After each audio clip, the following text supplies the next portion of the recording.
Welcome to Waterloo, birthplace of Memorial Day, and where the women's rights movement was conceived. We're proud of our village and hope you'll enjoy learning about our history. If you're walking through the village, you'll see red and blue signs whose numbers correspond to those in this tour. Lafayette Park is in the center of the village on routes 5 and 20. Land for the park was set aside in the original plan for the village. This beautiful spot is the focal point of the village celebrations, including the annual Memorial Day observance. The park was named in 1922 to commemorate the 1825 visit of General Lafayette to the village. Erected in 1929, this red granite monument commemorates the Sullivan military expedition against the Iroquois Indians in September of 1779. The bronze plaque on the front contains likenesses of General John Sullivan and General James Clinton, who led the expedition. The circular granite emblem was erected in 1966, when the village was officially recognized as the birthplace of Memorial Day. The family on the insignia is pictured with heads bowed in respect for the dead, and the flag illustrates the tradition of flying the colors at half-staff. The distinctive stone arches in the center of the park once served as doorways in the old high school. When the school was demolished to make way for a new high school in 1928, they were taken down, stone by stone, and reassembled on routes 5 and 20 west of the village. In 1986, the arches were once again dismantled and moved to Lafayette Park as part of the centennial of the Waterloo High School. The tall column, or obelisk, in the center of the park was erected in 1879.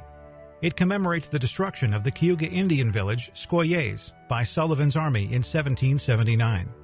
An inscription on the monument in the Indian language reads, Hiowe no Gek, which translates, once a home, now a memory.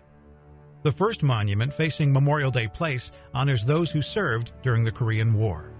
The anchor, recovered from Seneca Lake, was erected to pay tribute to the 411,429 men and women who were trained for duty in World War II at the Sampson Naval Training Station during its operation from 1942 to 1946. In 1948, this monument was dedicated to the honor and sacrifice of our men and women who served our country in World Wars I and II. Inscribed on the center panel are the names of 38 men who died in the two wars. Two side panels honor those who died in Korea, Vietnam, and the Iraq War. This monument was dedicated in 1998 to the memory of those who died in the defense of our country. Across the base are engraved the emblems of the 5 branches of the armed service. The newest monument in the park is in honor of the boys in blue who fought in the Civil War, 1861 to 1865. To the south of the park is the brick house with green shutters at 111 West Main Street that was once the home of General Murray. General John Boyce Murray was the power and influence behind Waterloo's first Memorial Day in 1866. A successful lawyer and politician, as colonel, he commanded the 148th Regiment of New York State Volunteers in the Civil War and was later promoted to brigadier general. He was elected clerk of Seneca County and lived in Waterloo until 1869. At the suggestion of local druggist and bookseller Henry Wells, General Murray helped organize the nation's first formal remembrance of Civil War veterans who had died in the war. The practice has continued every year since, making our village the site of the longest continuous observance of this day of remembrance. In 1966, the federal government formally recognized Waterloo as the birthplace of Memorial Day. To the east of the park is the Jennings Funeral Home at 46 West Main Street.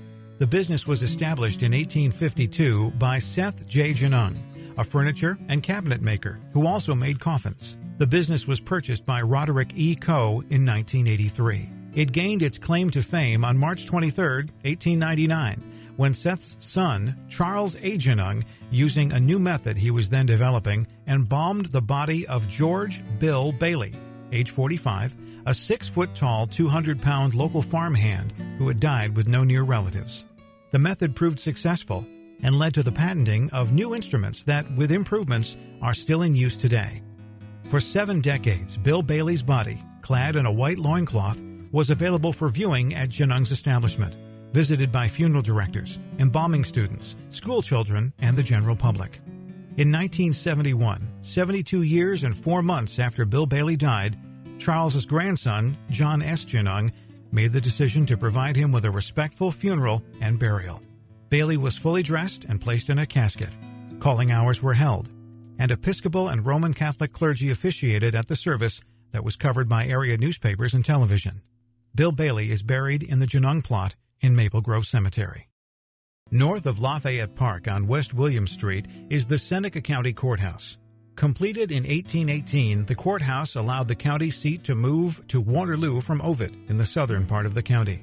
This courthouse was the site of meetings of the county government, the courts and jail, and in the beginning was the location of Presbyterian and Episcopal church services and meetings of religious and fraternal organizations. It was remodeled in 1914 to include a modernized jail. The courthouse was modernized again in 1996 to improve security. The Board of Supervisors and other county services were moved to the new county office building in 1989. At present, the county courthouse houses the courtroom and district attorney's offices. Just north of the county courthouse on Stark Street is Williams Cemetery. This is one of 3 cemeteries in the neighborhood. Here, many of the village pioneers are buried. At 29 West Elisha Street is the VFW Post Home. Waterloo Memorial Post 6433 was chartered in 1946. Its members had purchased the home of one of Waterloo's well-known veterans, Commander George Sweet, USN retired, located on this site for a post home. Before the organization could complete renovations and move in, the home burned in 1948. The new post home was built by the members themselves, and the first meeting in the new building was held in July of 1951. The UH-1B Huey helicopter had flown in Vietnam in 1969. It was obtained in 1995 as a memorial for all veterans. The home at 13 Center Street is that of Henry Wells. Henry Carter Wells was a prominent druggist in Waterloo, a member of church and fraternal groups, and was elected to several village offices. At a social gathering in the summer of 1865, he suggested that honor should be given to those who had died in service of their country. He enlisted the aid of General Murray and a group of local citizens to organize the first observance of Memorial Day in the village on May 5, 1866. Businesses closed and flags flew at half-staff. Soldiers and military units marched in a parade to subdued martial music, joined by members of civic groups who carried evergreen wreaths and flowers to decorate the graves. Ceremonies in each of the 3 cemeteries included speeches, poems, and prayers. Wells died in July of 1868. Some say he never recovered from the effects of heat exhaustion suffered during the long speeches on that first Decoration Day. But he lived to see the first National Memorial Day proclaimed by General John Logan of the Grand Army of the Republic in 1868. In accordance with Logan's orders, the village has continued to observe Memorial Day on May 30th each year. In this village, the day is never a holiday, but a solemn time of remembrance of those who made the ultimate sacrifice for freedom. St. Mary's Roman Catholic Church is located at 35 Center Street. First established as a parish in 1846, St. Mary's New Roman Catholic Church was constructed between 1873 and 1889. In a Gothic architectural style, the cross-shaped church has 3 gables, each with a stained glass rose window 12 feet in diameter. There are 31 stained glass windows in all. A bell tower was completed and the church bell installed in 1900. The bell is the largest and is said to have the most beautiful tone of all the church bells in the village. The rectory and convent south of the church were constructed in 1964. In 1904, a parochial school opened with 100 pupils. A new school building was constructed in 1910 and expanded in 1960. The school included pupils in preschool through grade 8. The school was closed in September of 2005. Virginia Street, also Route 96, is the location of some of the village's most stately homes. At 101 Virginia Street is the first mansard-roofed home in the village. The boyhood summer home of TV personality Dick Clark was located at 103 Virginia Street. Clark's grandfather, nurseryman Herbert W. Burt Clark, lived here in the late 1800s. Dick Clark's father was born here. Clark, television producer and host of American Bandstand, recalled that he spent many happy summers in Waterloo. Dick Clark's great-grandfather, Augustus Gus Clark, lived at the northeast corner of Virginia Street and Wright Avenue. Also noteworthy is the former home of Richard Kendig, direct descendant of one of the village founders, at 87 Virginia Street. At the corner of Virginia Street and East William Street is the American Legion home, Warner Van Riper Post 435. It is the former home of early resident Joseph Wright. He was very public-spirited, underwriting the cost of the Wright Guards in the Civil War and the construction of many businesses, including the Great Western Distillery. He owned a racing park that became the Seneca County Fairgrounds. Wright's racehorse, the famous stallion Seneca, was one of the fastest horses of his day, and is buried in the northern edge of the center field of the Fairgrounds racetrack, with his nose pointing at the finish line where he was often first. In 1926, North Street was renamed Wright Avenue in recognition of Wright's efforts to beautify the village by planting many shade trees. Wright's Italian at Home had a greenhouse and an ornate iron fence. It became the American Legion Post Home in 1927 and was remodeled in 1947 and 48. The McClintock House, owned by the National Park Service, is located at 14 East William Street.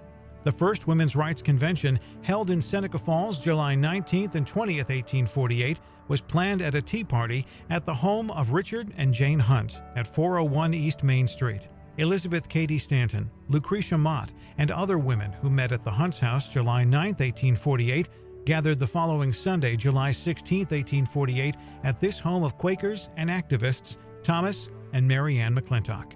Thomas McClintock was an ardent abolitionist who opened a drugstore in the Hunt block behind this home on Main Street and advertised his goods as being free from the labor of slaves. Around a mahogany tea table in the front parlor, the women drafted the Declaration of Sentiments to be presented at the convention. It called for equal rights for women, including the right to vote. The tea table currently is on display in the Smithsonian Institution. The McClintock House has been called one of America's treasures. It and the Hunt House are now part of the Women's Rights National Historical Park. Work is underway to restore the McClintock House to its appearance in the mid-1800s. The flame of reform continued to burn in Waterloo for many years, fanned by activities in this house.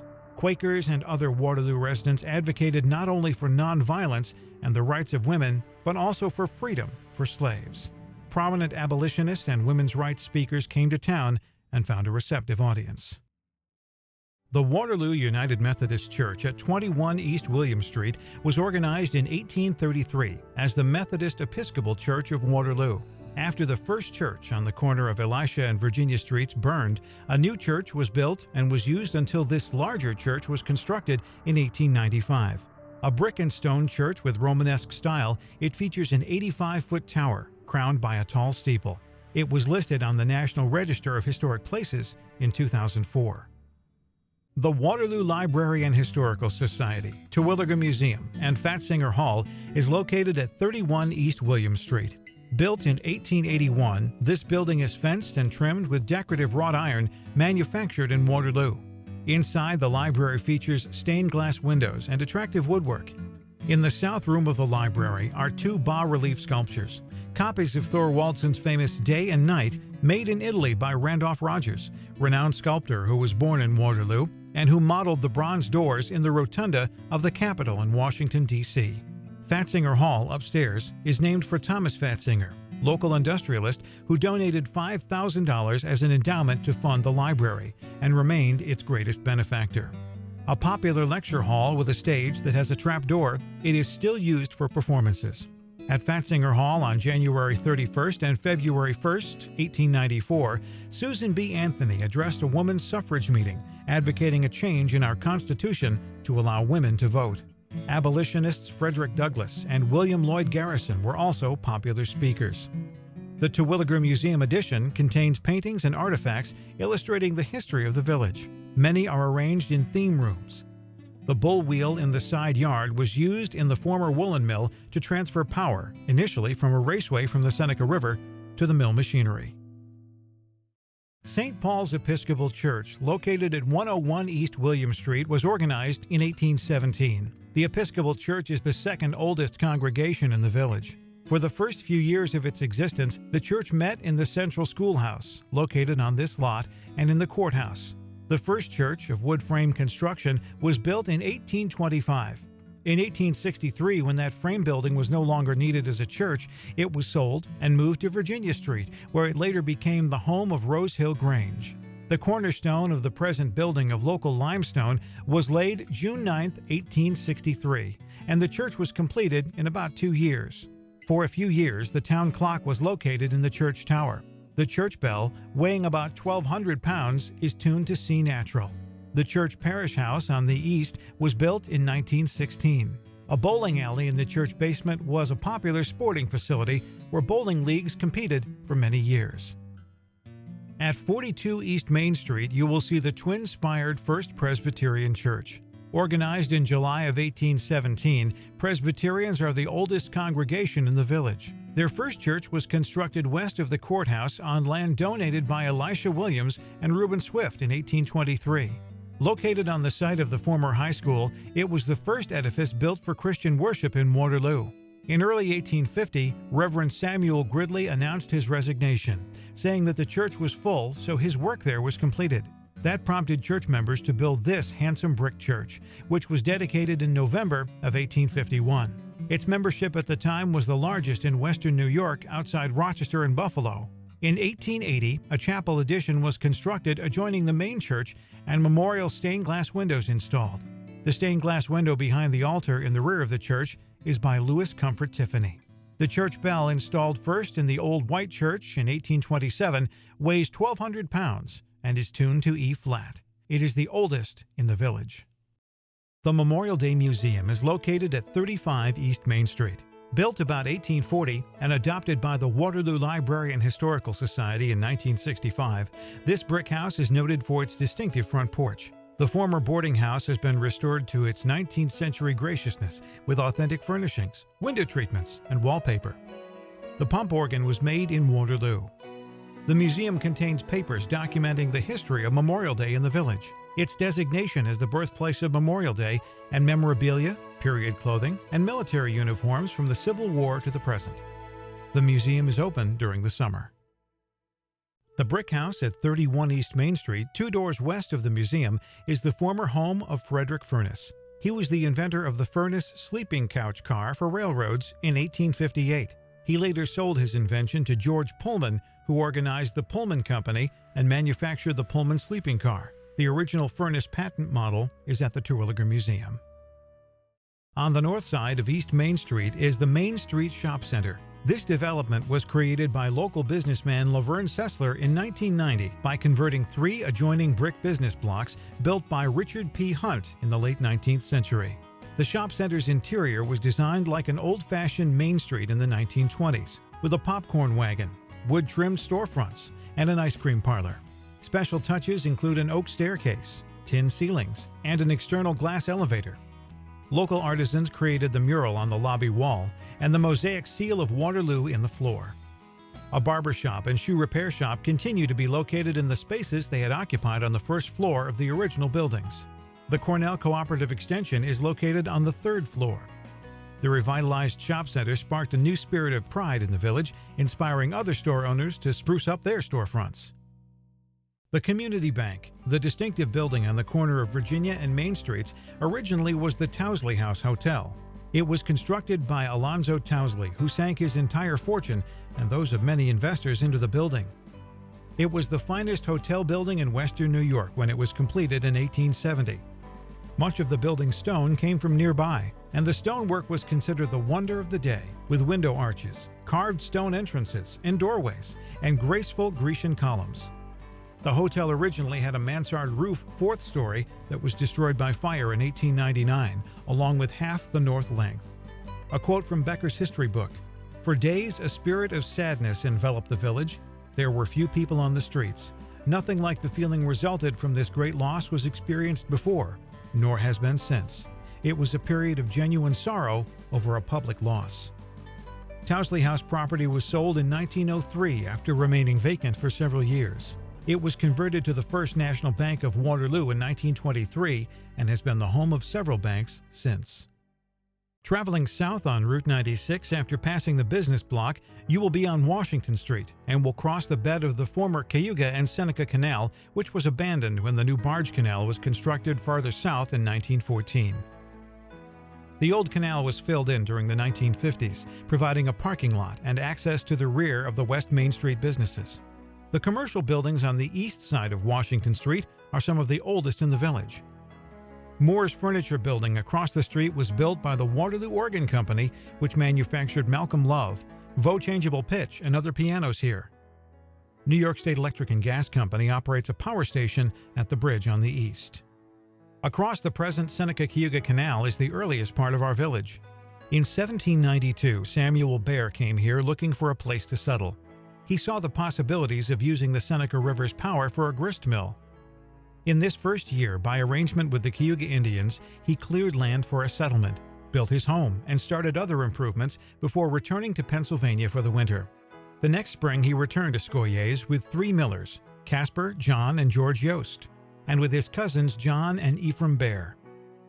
With the help of the neighboring Cayugas, they continued the work of digging raceways to harness the water power and built Bear's Mill. It was the only grist mill within several miles and attracted many early pioneers. Bear started a general store in Scollets and was the first merchant in town. The village's earliest industries, such as saw and grist mills, distilleries, and tanneries, sprang up along the Seneca River using its water power. In 1807, Elisha Williams of Hudson, New York, purchased land on the north side of the river. He and his agent, Reuben Swift, developed the north side of the village. In 1816, residents gathered to adopt a new name for the village on both sides of the river. The name Waterloo was chosen to honor the victory of Wellington over Napoleon the previous year. Lock 4 is located on the 12-mile Cayuga-Seneca Canal between the two largest Finger Lakes. It opened in 1818 as Seneca Lock Navigation Company Canal when 3 sets of rapids were dammed and locked to allow goods to be transported. By 1823, an average of 8 boats a day were passing through the lock, carrying flour, potash, pork, whiskey, lumber, and wool from Waterloo and returning with other products and merchandise. In 1823, the state bought the private navigation company, enlarging the canal and changing the route and locks to form the Cayuga-Seneca Canal. It was connected to the Erie Canal, joining that historic waterway northeast of Seneca Falls at Montezuma. The locks were expanded in 1854 to match the dimensions of the barge canal system. The present canal and Lock 4 were constructed in 1913 and 1914 and relocated to the present route. Lock 4 was rebuilt in 1984 when all working parts were replaced and lock walls and gates were repaired. Today, the Cayuga-Seneca is part of the 524-mile Erie Canal system. The lock serves recreational boaters who travel from the Finger Lakes along the inland waterway to Florida and the world. The recreational trail along the canal is being developed as part of the revitalization of the Erie Canal. It now connects Waterloo to Geneva on the west and will connect to Seneca Falls on the east when finished. Today, Oak Island is a recreational area with nature trails, fishing access, picnic areas, boat launching, and docking facilities. Working with the New York State Parks and Canal Corporation, the village has developed the island to include 2 pavilions and a comfort station with bathrooms and shower facilities. Waterloo Rotarians helped construct the first pavilion in 2000. This area has become very popular for all kinds of family and community gatherings. Its close proximity to the locks, the American Civil War Memorial, the Waterloo Community Center, and Spray Park, as well as the Cayuga-Seneca Canal Trail, make it a popular destination. Oak Island is also a primary site during Celebrate Commemorate Memorial Day weekend and hosts the living history events, as well as water activities, horse and wagon rides, and is a popular viewing area for the annual fireworks display.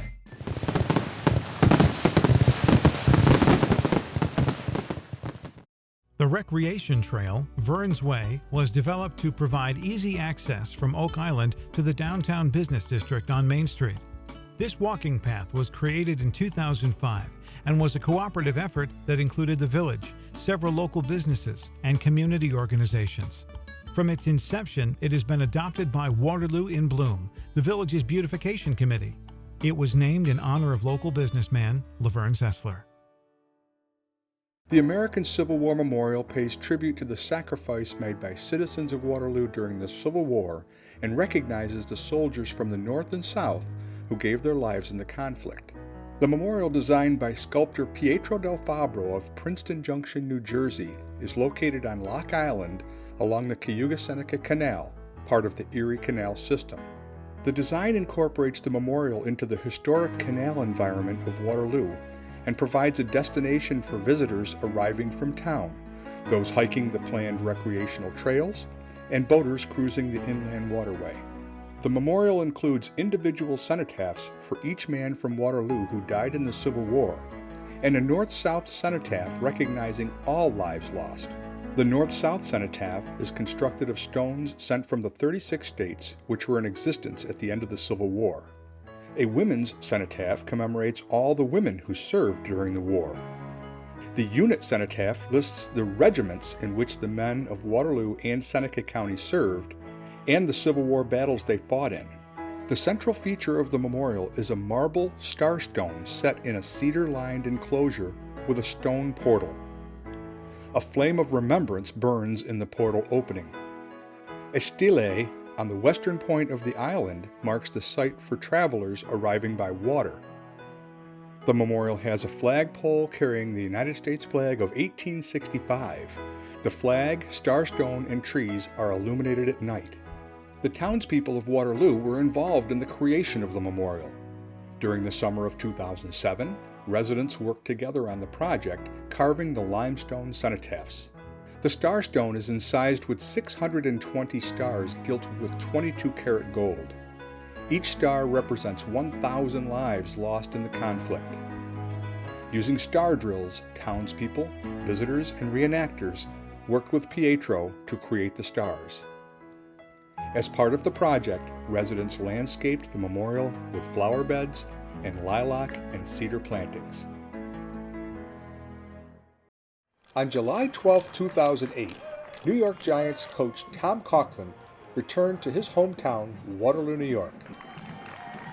He was invited by village officials who planned the day's activities to celebrate his success in leading the New York Giants to victory in Super Bowl 42. Coughlin took part in a parade down Main Street where hundreds of fans waited to shake his hand and get his autograph. He then signed a mural painted on the side of Harry's place that pays tribute to his accomplishments. It means a great deal to come back to your hometown like this after a Super Bowl season. It was a great community to grow up in, and I'm very proud of my hometown, said Coughlin.